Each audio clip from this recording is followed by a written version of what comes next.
Tayong mga mommies, kapag hindi nga nasanay sa gulay at prutas ng ating mga baby, is kung ano-ano na ang ginagawa natin para paraan para naman makakain sila kahit papaano. Kayong mga mommies, ano bang ginagawa nyo para mapakain ng gulay at prutas sa inyong mga baby?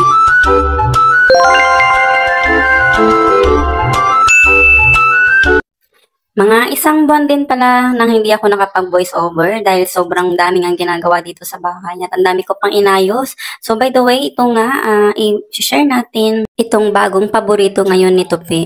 Natutunan ko nga ito sa feeding program nila sa school. Bali, niluto ito ng isang mami. So, tinanong ko siya kung anong ginawa niya. Ayan, pinaghalo-halo niya lang yung carrots, bell pepper, tapos yung potato. Pwede pang lagyan ng kalabasa. Pero walang kalabasa dito kaya hindi ko na nilagyan. So, ayan, ihahalo mo lang siya sa cornstarch or harina. And lagyan mo lang siya ng konting condiments, spices.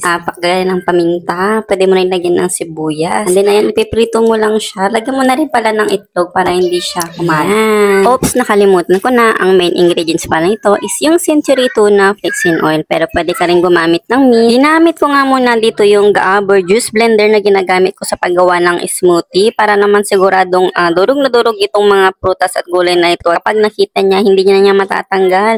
Kasi nga nung one time na nagluto ako, may nakita siyang maliit na carrots. Ayun, pinagtatanggal niya. Habang pinapalamig ko nga yung ulam niya, ayan, pinabuksan ko muna itong buko fresh. Ayan, hirap na hirap nga ako after 10 hours nga, tsaka ako siya nabuksan.